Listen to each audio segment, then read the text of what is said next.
There's a cost of living crisis in Britain and around the world, and when governments and families alike are struggling, public money has to be treated as sacred. Today, I am looking at one number, £26 million.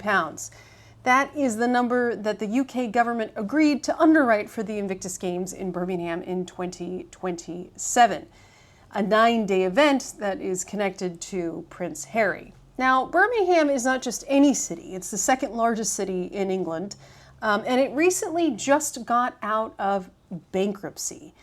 It did already host a similar, well, a much larger, I wouldn't say similar, but a much larger event called the Commonwealth Games. Think of it as the Olympics, but for the Commonwealth. And that ended up costing about $778 million and was received with, well, mixed reviews, we'll put it that way. Now, I'm not saying that the Commonwealth Games and this $700 million in 2022 caused the bankruptcy for Birmingham to happen in 2023. I think that's a little bit too simplistic.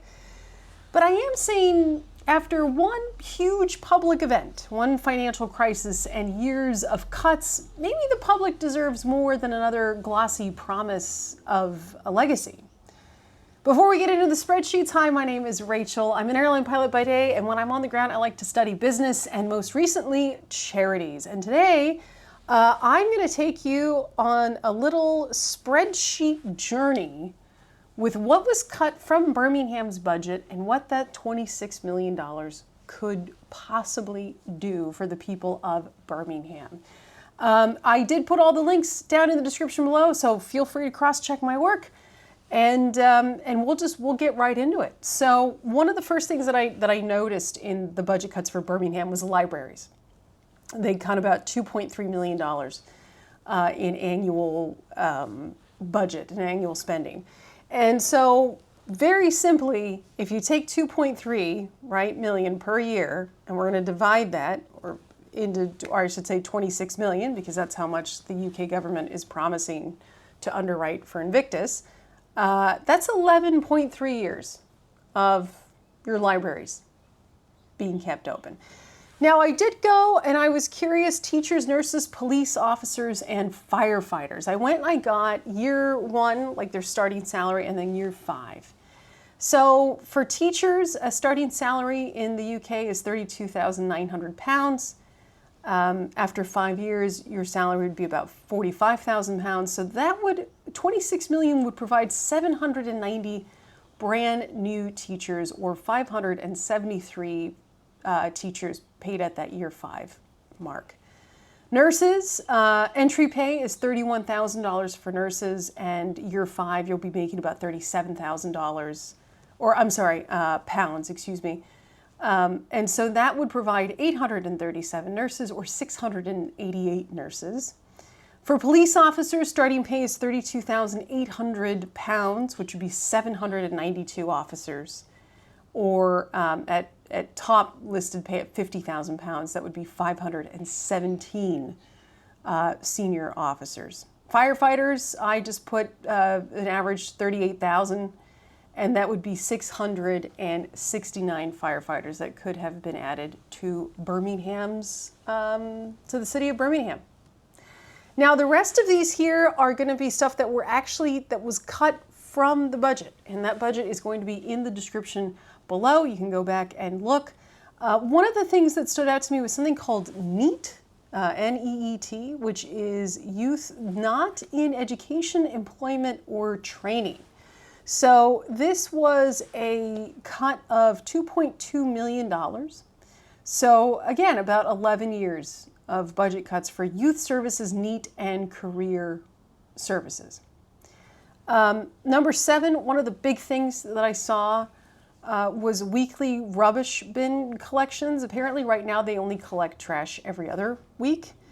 And they did that because they wanted a $4.3 million savings. Or $4.5 million savings, excuse me. So that would be 5.8 years of collecting trash every week instead of once every 2 weeks. Street cleaning posts, they reduced the number of street cleaners from 325 to 305, saving $700,000 a year. So if we were to have those extra 20 positions filled, not we, but if the city of Birmingham filled those extra 20 positions, that would be 37.1 years of street cleaning crews available. That's what $26 million would pay. The other thing I saw, mobile household waste and recycling centers. This was cut back at a savings of $723,000, but how nice to have mobile waste and recycling centers. That $723,000 cut, if you were to take that and you were to try to get to 26 million, that would take you 36 years to get to 26 million, excuse me. And then I saw one here for adult daycare centers. Birmingham approved closing of 4 of 9 adult social daycare centers and moving service users to the remaining 5. They saved $3.5 million. 3.5 into 26 million is 7.5 years of funding. Now, the centers support adults with disabilities, and they provide a type of respite for carers and families. There were 426 people that were assisted in this, but still, I mean, closing 4 of the 9, are all those people going to be able to come to the 4 that are left for the daycare centers? I don't know. I would hope so.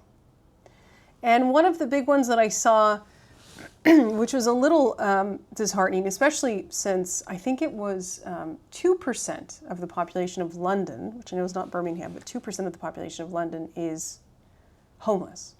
So I know that there is, and just like there is everywhere in my town in California, everyone sees it, right? Homelessness has gone up. But their homeless management and homelessness initiatives were cut by $5.8 million.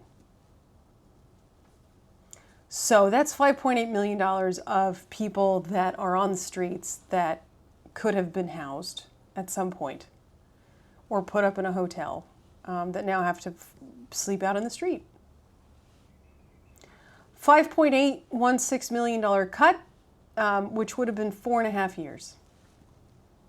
So that is what $26 million could buy or could assist in the people of Birmingham.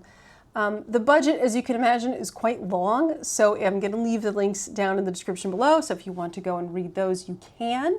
Of course, cross-check my work, because, you know, if I was 1 decimal point off, then that's, you know, that's a lot of money. What I will also say, and I don't want to turn this into anything political, because that's just, you know, I just present numbers. What I found interesting was that I could not find evidence of any of the senior management officials for the city of Birmingham taking any kind of a pay cut. I did see a cost of living increase of 2.5%, and I did see cuts in other places, but I couldn't see anything cut for the senior management officials. So anyway, do with that what you will. And, you know, and like I said before, what I don't quite understand is if Invictus is as successful as it is, why do they need to come after the taxpayers and get money from them? That's what I don't understand. Wouldn't there just be sponsors just clamoring over each other to try to become like the main sponsor of Invictus? It just doesn't totally make sense to constantly go after taxpayer money for a supposed super successful event. That's all. And again, I'm not questioning, you know, I don't think that veterans shouldn't be celebrated. I think they absolutely should be celebrated. I just think there's a difference between honoring veterans and then using veterans as the reason to not question the bill.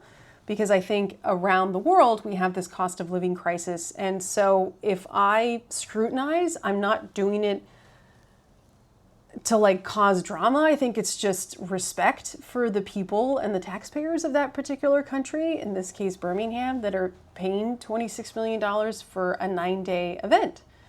You know, $26 million is a lot of money, and it could help a lot of people in very, you know, unglamorous ways. But Yeah, I don't think I think the public has a right to ask whether the mission of Invictus is still what it says it is, or is it in fact the Harry and Meghan show?